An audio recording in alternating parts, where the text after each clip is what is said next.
ಡಾಲಾಯ್ತ್ ಅವರ ಸಾರಥ್ಯದಲ್ಲಿ the Friday times news. ರಾಜ್ಯದ ಜನರ ಕಲ್ಯಾಣಕ್ಕಾಗಿ ಗ್ಯಾರಂಟಿ ಯೋಜನೆಗಳನ್ನು ಜಾರಿಗೊಳಿಸಿದ್ದು ಅವುಗಳನ್ನು ಯಾವುದೇ ಕಾರಣಕ್ಕೂ ನಿಲ್ಲಿಸುವುದಿಲ್ಲ ಎಂದು ವಿಧಾನ ಪರಿಷತ್ ಮುಖ್ಯ ಸಚೇತಕ ಸಲೀಂ ಅಹಮದ್ ಹೇಳಿದರು. ನಗರದ ಪತ್ರಿಕಾ ಭವನದಲ್ಲಿ ಶುಕ್ರವಾರ ನಡೆದ ಸುದ್ದಿಗೋಷ್ಠಿಯಲ್ಲಿ ಮಾತನಾಡಿದ ಅವರು, ರಾಜಕೀಯ ಉದ್ದೇಶಕ್ಕಾಗಿ ನಾವು ಗ್ಯಾರಂಟಿ ಯೋಜನೆಗಳನ್ನು ಜಾರಿಗೊಳಿಸಿಲ್ಲ. ಗ್ಯಾರಂಟಿ ಕೊಟ್ಟಿದ್ದು ಚುನಾವಣೆಗೆ ಮಾತ್ರ ಅಲ್ಲ, ಗ್ಯಾರಂಟಿ ನಿಲ್ಲಿಸಬೇಕು ಎನ್ನುವ ಹುನ್ನಾರ ಬಿಜೆಪಿ ನಡೆಸಿದೆ ಎಂದರು. ರಾಜ್ಯದಲ್ಲಿ ಬಿಜೆಪಿ ಜನರ ದಿಕ್ಕು ತಪ್ಪಿಸುವ ಮೂಲಕ ರಾಜ್ಯ ಸರ್ಕಾರ ಜನವಿರೋಧಿ ಸರ್ಕಾರ ಎಂದು ಬಿಂಬಿಸಲು ಹೊರಟಿದ್ದಾರೆ. ಬಿಜೆಪಿ ಸರ್ಕಾರದ ಅವಧಿಯಲ್ಲಿ ತೈಲ ಬೆಲೆ ಏರಿಕೆ ಆದಾಗ ಪ್ರಶ್ನಿಸದ ಅವರು ಈಗ ಪೆಟ್ರೋಲ್ ಡೀಸೆಲ್ ಬೆಲೆ ಏರಿಕೆ ಮುಂದಿಟ್ಟುಕೊಂಡು ರಾಜ್ಯ ಸರ್ಕಾರದ ವಿರುದ್ಧ ಷಡ್ಯಂತ್ರ ನಡೆಸುತ್ತಿದ್ದಾರೆ. ಕೇವಲ ಚುನಾವಣೆಗಾಗಿ ಗ್ಯಾರಂಟಿ ಯೋಜನೆ ಜಾರಿಗೊಳಿಸಿಲ್ಲ, ಜನರ ಸಂಕಷ್ಟಗಳಿಗೆ ಸ್ಪಂದಿಸಲು ಗ್ಯಾರಂಟಿ ಯೋಜನೆ ಜಾರಿಗೊಳಿಸಿ ರಾಜ್ಯದಲ್ಲಿ ಕ್ರಾಂತಿಕಾರಿ ಬದಲಾವಣೆ ತಂದಿದ್ದೇವೆ ಎಂದರು. ಲೋಕಸಭಾ ಚುನಾವಣೆಯಲ್ಲಿ ಕಾಂಗ್ರೆಸ್ಗೆ 45.5% ಮತಗಳು ಬಂದಿವೆ. ಕನಿಷ್ಠ 13ರಿಂದ 14 ಸ್ಥಾನಗಳಲ್ಲಿ ಗೆಲ್ಲುವ ವಿಶ್ವಾಸವಿತ್ತು. ಆದರೆ 9 ಸ್ಥಾನಗಳಲ್ಲಿ ಗೆಲುವು ಸಾಧ್ಯವಾಗಿದೆ. 3ರಿಂದ 4 ಸ್ಥಾನಗಳಲ್ಲಿ ಕಡಿಮೆ ಅಂತರದಲ್ಲಿ ಸೋಲಾಗಿದೆ. ಸೋಲಿಗೆ ಕಾರಣ ಏನು ಎಂಬುದರ ಕುರಿತು ಕೆಪಿಸಿಸಿ ವತಿಯಿಂದ 28 ಕ್ಷೇತ್ರಗಳ ಕುರಿತು ಪರಾಮರ್ಶೆ ಮಾಡಲಾಗುವುದು. ಕಳೆದ ಲೋಕಸಭೆ ಚುನಾವಣೆಯಲ್ಲಿ ಕಾಂಗ್ರೆಸ್ಗೆ 37% ಮತ ಬಂದಿತ್ತು. ಆದರೆ ಈ ಬಾರಿ 45.5% ಮತ ನೀಡಿದ್ದು ಎಲ್ಲ ಮತ ಬಾಂಧವರಿಗೆ ಧನ್ಯವಾದಗಳನ್ನು ಸಲ್ಲಿಸುತ್ತೇನೆ. ಮುಂದಿನ ದಿನಗಳಲ್ಲಿ ಪಕ್ಷ ಸಂಘಟನೆಗೆ ಹೆಚ್ಚು ಒತ್ತು ನೀಡಿ ಬೂತ್ ಮಟ್ಟದಲ್ಲಿ ಪಕ್ಷ ಸಂಘಟಿಸಿ ಮುಂಬರುವ 3 ವಿಧಾನಸಭಾ ಕ್ಷೇತ್ರಗಳ ಉಪಚುನಾವಣೆ, ತಾಲೂಕಾ ಪಂಚಾಯತ್, ಜಿಲ್ಲಾ ಪಂಚಾಯತ್ ಚುನಾವಣೆಗೆ ಸಿದ್ಧತೆ ಕೈಗೊಳ್ಳಲಾಗುತ್ತಿದೆ ಎಂದರು. ಯಾರು ದೇಶ ವಿರೋಧ ಹೇಳಿಕೆಗಳು ಹಾಗೂ ಘೋಷಣೆಗಳನ್ನು ಕೂಗುವವರ ವಿರುದ್ಧ ನಿರ್ದಾಕ್ಷಿಣ್ಯ ಕ್ರಮ ಕೈಗೊಳ್ಳಬೇಕು. ಆ ರೀತಿ ಯಾರು ಹೇಳಿಕೆಗಳನ್ನ ಘೋಷಣೆಯನ್ನ ಕೂಗಬಾರದು. ದರ್ಶನ್ ಹೀರೋ ಇರಲಿ ಝೀರೋ ಇರಲಿ, ಸರ್ಕಾರ ನಿರ್ದಾಕ್ಷಿಣ್ಯವಾಗಿ ಕ್ರಮ ಕೈಗೊಳ್ಳಲಿದೆ. ಸರ್ಕಾರ ಪೊಲೀಸ್ ಇಲಾಖೆಗೆ ಸಂಪೂರ್ಣ ಸ್ವತಂತ್ರ ನೀಡಿದ್ದು ತನಿಖೆ ಆಧರಿಸಿ ಶಿಕ್ಷೆ ಆಗಲಿದೆ ಎಂದರು. ಎನ್ಡಿಎ ಕಿಚಡಿ ಸರ್ಕಾರಕ್ಕೆ ಆಯುಷ್ಯ ಇಲ್ಲ. ಲೋಕಸಭಾ ಚುನಾವಣೆಯಲ್ಲಿ ದೇಶದ ಜನರು ದುರಹಂಕಾರಿ ಸರ್ಕಾರಕ್ಕೆ ಸಂದೇಶ ನೀಡುವ ಮೂಲಕ ಪ್ರಧಾನಿ ನರೇಂದ್ರ ಮೋದಿಗೆ ತಕ್ಕ ಪಾಠ ಕಲಿಸಿದ್ದಾರೆ. ಎನ್ಡಿಎ ಕಿಚಡಿ ಸರ್ಕಾರವಾಗಿದೆ. ಇದಕ್ಕೆ ಆಯುಷ್ಯ ಬಹಳ ಕಡಿಮೆ ಇದ್ದು ಹೆಚ್ಚು ದಿನ ಉಳಿಯೋದಿಲ್ಲ. ಪ್ರಧಾನಿ ಮೋದಿ ಭಾಷಣದಲ್ಲಿ ಸಬ್ಕಾ ಸಾಥ್ ಸಬ್ಕಾ ವಿಕಾಸ್ ಸಬ್ಕಾ ವಿಶ್ವಾಸ್ ಅಂತ ಹೇಳುತ್ತಿದ್ದರು. ಆದರೆ ಅವರು ಸಬ್ಕಾ ವಿಶ್ವಾಸ್ ಕಳೆದುಕೊಂಡಿದ್ದಾರೆ. ಅಬಿಕಿ ಬಾರ್ 400 ಪಾರ್ ಅಂತ ಹೇಳುತ್ತಿದ್ದರು. ಆದರೆ ಅವರು 250 ಸ್ಥಾನ ಗೆಲ್ಲಲು ಸಾಧ್ಯವಾಗಿಲ್ಲ. ಮೋದಿ ಅವರು ಜನರ ವಿಶ್ವಾಸವನ್ನ ಕಳೆದುಕೊಂಡಿದ್ದಾರೆ. ಸಂವಿಧಾನ ಬದಲಾವಣೆ ಮಾಡಲು ಹುನ್ನಾರ ಮಾಡಿದ್ದ ಅವರಿಗೆ ಜನರು ತಕ್ಕ ಪಾಠ ಕಲಿಸುವ ಮೂಲಕ ಸಂದೇಶ ನೀಡಿದ್ದಾರೆ ಎಂದರು.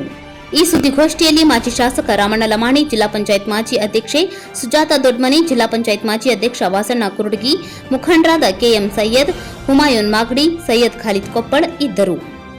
ಮೊನ್ನೆ ನಡೆದ ಲೋಕಸಭಾ ಚುನಾವಣೆಯಲ್ಲಿ ಜನ ಕೇಂದ್ರ ಸರ್ಕಾರ ಬಿಜೆಪಿ ಸರ್ಕಾರಕ್ಕೆ ಕಪಾಳ ಮೋಕ್ಷ ಮಾಡಿದ್ದಾರೆ. ಸನ್ಮಾನ್ಯ ನರೇಂದ್ರ ಮೋದಿಯವರ ನಾಯಕತ್ವದ ಸರ್ಕಾರಕ್ಕೆ ದೊಡ್ಡ ಒಂದು ಸಂದೇಶ ಜನ ಇವತ್ತು ಕೊಟ್ಟಿದ್ದಾರೆ. 10 ವರ್ಷ ನಾವು ಕೆಲಸ ಮಾಡಿದ್ದೀವಿ. ಅಬ್ಕಿ ಬಾರ್ 400 ಪಾರ್ ಅಂತ ಹೇಳ್ತಾ ಇದ್ವಿ. ಸಬ್ಕಾ ಸಾಥ್ ಸಬ್ಕಾ ವಿಕಾಸ್ ಸಬ್ಕಾ ವಿಶ್ವಾಸ್ ಅಂತ ಹೇಳ್ತಾ ಇದ್ವಿ. ಈ ದೇಶದ ಜನರ ವಿಶ್ವಾಸವನ್ನು ಕಳ್ಕೊಂಡಿದ್ದಾರೆ. ದೇಶದಲ್ಲಿ ಇವತ್ತು ಭಾರತೀಯ ಜನತಾ ಪಾರ್ಟಿ 240 ಸೀಟ್ಗಿಂತಲೂ ಕೂಡ ದಾಟಕ್ಕಾಗಲಿಲ್ಲ ಅವ್ರ ಕೈಲಿ.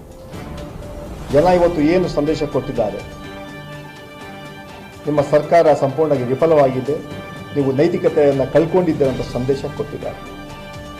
ಇನ್ನೊಂದು ಸಂದೇಶ, ಭಾರತೀಯ ಜನತಾ ಪಾರ್ಟಿಯ ಸಂವಿಧಾನ ಬದಲಾವಣೆ ಮಾಡುವಂಥ ಹುನ್ನಾರ ಷಡ್ಯಂತ್ರ ಮಾಡ್ತಾ ಇದೆ. ಅದಕ್ಕೂ ಕೂಡ ತಕ್ಕ ಉತ್ತರ ಜನ ಇವತ್ತು ಕೊಟ್ಟಿದ್ದಾರೆ. ಅದೇ ರೀತಿ ಬೆಲೆ ಏರಿಕೆ ಬಗ್ಗೆ ಅಥವಾ ಬೇರೆ ವಿಚಾರಗಳ ಬಗ್ಗೆ ಜನ ಇವತ್ತು ಬೇಸತ್ತು ಭಾರತೀಯ ಜನತಾ ಪಾರ್ಟಿ ಸರ್ಕಾರ ವಿರುದ್ಧವಾಗಿ ಓಟನ್ನು ಹಾಕಿದ್ದಾರೆ. ಏನು ಇವತ್ತು ಅವರು ಸರ್ಕಾರ ಮಾಡಿದ್ದಾರೆ, ಕಿಚಡಿ ಸರ್ಕಾರ ಅಂತ ಹೇಳಬೇಕಾಗ್ತದೆ. ಅದು ಹೆಚ್ಚು ದಿನ ಬಾಳಲಿಲ್ಲ. ನಮ್ಗೆ ಗೊತ್ತಿದೆ ನಿಮ್ಮ ಇಂಟೆನ್ಷನ್ ಏನಂತ. ಇದ್ರ ಮೂಲಕ ತಾವು ನಮ್ಮ ಗ್ಯಾರಂಟಿಗಳನ್ನ ನಿಲ್ಲಿಸ್ಬೇಕಂತ ದೊಡ್ಡ ಹುನ್ನಾರ ತಾವು ಮಾಡ್ತಾ ಇಲ್ಲ. ಯಾವ ಕಾರಣಕ್ಕೂ ಕೂಡ ನಮ್ಮ ಗ್ಯಾರಂಟಿಗಳು ನಿಲ್ಲೋದಿಲ್ಲ. ನಾವು ಗ್ಯಾರಂಟಿ ಕೊಟ್ಟಿರೋದು ಕೇವಲ ಚುನಾವಣೆಗೋಸ್ಕರ ಮಾತ್ರ ಅಲ್ಲ, ಅದು ನಮ್ಮ ಬದ್ಧತೆ, ನಮ್ಮ ಸಂಕಲ್ಪ. ರಾಜ್ಯ ಸರ್ಕಾರ 5 ವರ್ಷ ನಾವು ಗೆದ್ದಿದ್ದೀವಿ ಅಂತ ಬೀಗಲ್ಲ, ಸೋತ್ರೆ ಕೂಗಲ್ಲ. ಆದರೆ ನಿರಂತರವಾಗಿ ನಮ್ಮ ಬದ್ಧತೆ ಇದೆ, ಕಾರ್ಯಕ್ರಮಗಳೇನಿದೆ, ಜನರ ಸಂಬಂಧಿಗೆ ಅವ್ರ ಕಷ್ಟಕರಿಸುವಂಥ ಕೆಲಸ ನಮ್ಮ ಸರ್ಕಾರ ಮಾಡುತ್ತೆ. ಇವತ್ತು ಸಾಮಾನ್ಯ ಸಿದ್ದರಾಮಯ್ಯ ನಾಯಕತ್ವದಲ್ಲಿ, ಡಿ ಕೆ ಶಿವಕುಮಾರ್ ನಾಯಕತ್ವದಲ್ಲಿ, ಎಲ್ಲ ಹಿರಿಯ ಮುಖಂಡ ನಾಯಕತ್ವದಲ್ಲಿ ಇವತ್ತು ರಾಜ್ಯದಲ್ಲಿ ಒಳ್ಳೆ ಸರ್ಕಾರ ನಾವು ಕೊಡ್ತಾ ಇದ್ದೀವಿ. ಅದೇ ರೀತಿ ಎಲ್ಲ ಕಾರ್ಯಕ್ರಮಗಳನ್ನು ಅನುಷ್ಠಾನಕ್ಕೆ ತರ್ತೀವಿ. ಎಲ್ಲ ಸಣ್ಣ ಪುಟ್ಟ ಲೋಪದೋಷಗಳನ್ನು ಕೂಡ ಸರಿ ಮಾಡೋಂಥ ಕೆಲಸ ನಾವು ಮಾಡ್ತೀವಿ ಅಂತ ಹೇಳಿ ಬಯಸ್ತೇವೆ. ಈಗಾಗಲೇ ಮುಖ್ಯಮಂತ್ರಿಗಳು ಹೇಳಿದ್ದಾರೆ, ನಮ್ಮ ಅಧ್ಯಕ್ಷರು ಹೇಳಿದ್ದಾರೆ, ನಮ್ಮ ಶಾಸಕರಲ್ಲ, ವೈಯಕ್ತಿಕ ಅಭಿಪ್ರಾಯ. ಅದು ಸರ್ಕಾರದ ಅಭಿಪ್ರಾಯ ಅಲ್ಲ, ಪಕ್ಷದ ಅಭಿಪ್ರಾಯ ಅಲ್ಲ. ಅದು ಒಬ್ಬರ ಬಗ್ಗೆ ಏನೋ ನೋವಾಗಿರ್ಬೋದು ಕ್ಷೇತ್ರದಲ್ಲಿ, ಆದರೆ ನಮ್ಮ ಬದ್ಧತೆ ಇದೆ. ಕೊಟ್ಟಂತ ನಮ್ಮ ಮಾತನ್ನ ನಾವು ಉಳಿಸ್ಕೊಳ್ತೀವಿ. ನೀವೆಲ್ಲಾದ್ರೂ ನಮ್ಮ ಸರ್ಕಾರದ ಮಂತ್ರಿಗಳಾಗ್ಲಿ, ಮುಖ್ಯಮಂತ್ರಿಗಳಿಗೆ ಹೇಳಿಕೆ ಕೊಟ್ಟಿದ್ದಾರೆ ನಾವು ನಿಲ್ಲಿಸ್ತೀವಿ ಅಂತ.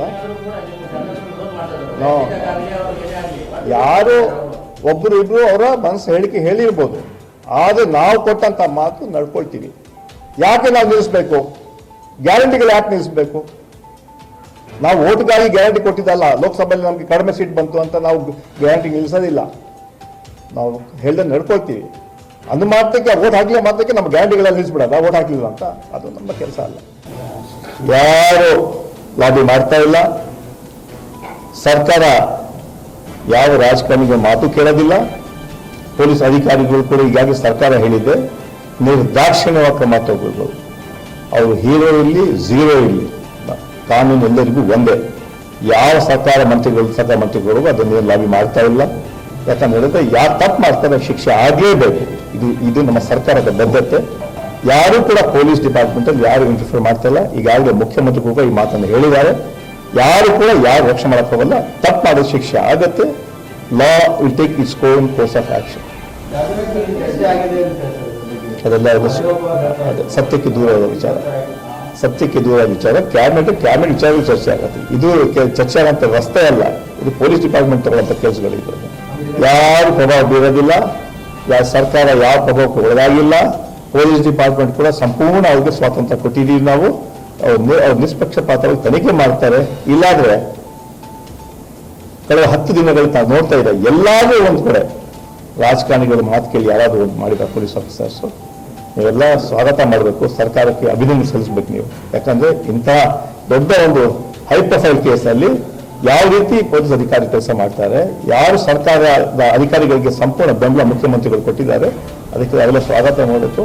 ಯಾರೇ ಇಲ್ಲ, ನಾವಿಲ್ಲಿ ಯಾರೇ ಇರಲಿ, ಯಾವುದೇ ಘಟನೆಗಳಿಗೆ ಯಾವುದೇ ಅಂತಹ ಸಹಕಾರ ಕೊಡುವಂಥ ಕೆಲಸ ಮಾಡೋದಿಲ್ಲ, ಮಾಡಬೇಕಾಗುತ್ತೆ. ನಮಗೆ ಅವರ ಮರುಪರಿಶೀಲನೆ ಏನಂತ ನಮ್ಗೆ ಗೊತ್ತಿಲ್ಲ. ಲಕ್ಷ್ಮಣ್ ಅವ್ರಿಗೆ ಜನರಲ್ ಸೆಕ್ರೆಟರಿ, ಸೊ ಅದರಿಂದ ಅವರ ಹೇಳಿಕೆ ಹೇಳಿದ್ದಾರೆ. ಅದು ಪಕ್ಷದ ಅಧಿಕೃತ ಹೇಳಿಕೆ ಅಲ್ಲ. ಅದು ಜನರಲ್ ಸೆಕ್ರೆಟರಿ ಚುನಾವಣೆ ಸೋತಿದ್ದಾರೆ, ಅದಕ್ಕೆ ಅವ್ರು ಹೇಳಿದ್ದಾರೆ. ಆದರೆ ಯಾವುದೇ ಪರಿಶೀಲನೆ ಮಾಡುವಂಥ ಕೆಲಸ ಸದ್ಯಕ್ಕಂತೂ ಯಾವುದೋ ಪರಿಶೀಲನೆ ಮಾಡುವಂಥ ಕೆಲಸ ಸರ್ಕಾರ ಮಾಡ್ತಾರೆ. ಅಧಿಕೃತ ಅಲ್ಲ. ಅವರು ಚುನಾವಣೆಯಲ್ಲಿ ಸೋತವ್ರಿಗೆ ಅಲ್ಲಲ್ಲ, ನಮ್ಮಲ್ಲಿ ಸುಮಾರು 160 ಜನ ಜನಸಂಖ್ಯೆಗಳಿದ್ದಾರೆ. 160 ಜನ. ಅವರು ಕೂಡ ಅದು ಅಭ್ಯರ್ಥಿಯಾಗಿದ್ದು ಸೋತ್ ಮೇಲೆ ಅವ್ರು ಸೋತ್ ಮೇಲೆ ಅವರ ಆ ದುಃಖದಿಂದ ಮಾತನ್ನು ಹೇಳಿರ್ಬೋದು. ಅದು ಒಟ್ಟಾರೆ ಪಕ್ಷದ ಇದಲ್ಲ, ಅವರು ಜನಸಂಖ್ಯೆಯಾಗಿ ಮಾತಾಡಿದ್ದಾರೆ ಅಷ್ಟೇ. ತನಿಖೆ ನಡೀತಾ ಇದೆ, ಈಗಾಗಲೇ ನಡೀತಾ ಇದೆ. ಎಲ್ಲೆಲ್ಲಿ ಹೋಗಿ ವಾಪಸ್ ತರಿಸ್ತಾ ಇದ್ದಾರೆ. ಅದರಿಂದ ಅಧಿಕಾರಿಗಳು ಕೆಲಸ ಮಾಡ್ತಿದ್ದಾರೆ. ಮಾಡ್ತೀವಿ ಅಂತಂತ ಇಲ್ಲ. ಈಗ ಅದಕ್ಕೆ ತಾನೇ ಕಮಿಟಿ ಮಾಡಿಬಿಟ್ಟು ತನಿಖೆ ಮಾಡ್ತಾ ಇರೋದು. ಅವ್ರನ್ನ ಹೇಳಬೇಕಲ್ಲ, ಇದಕ್ಕೆ ಸಬ್ಮಿಟ್ ಅ ರಿಪೋರ್ಟ್. ಈಗ ನಾವು ನೀವು ಚರ್ಚೆ ಮಾಡೋದು ಎಷ್ಟು ಸರಿ ಆಗುತ್ತೆ, unless the give a report. ಅದರಿಂದ ನಾವು ಬಹಳ ಕಟ್ಟುನಿಟ್ಟಿಯಿಂದ ಆ ಕಮಿಟಿ ಮೂಲಕ ಎಲ್ಲಿ ತಪ್ಪಾಗಿದೆ ಅಂತ ಈಗಾಗಲೇ ಕೂಡ ನಾವು SIT ಯೋಚನೆ ಮಾಡಿದ್ದೀವಿ. ಅದರಿಂದ ಯಾರು ಕೂಡ ತಪ್ಪು ಮಾಡಿದ್ರು ಉಪ್ಪಿಂದ ನೀರು ಕುಡಿಯಬೇಕು. Friday times news Gadag.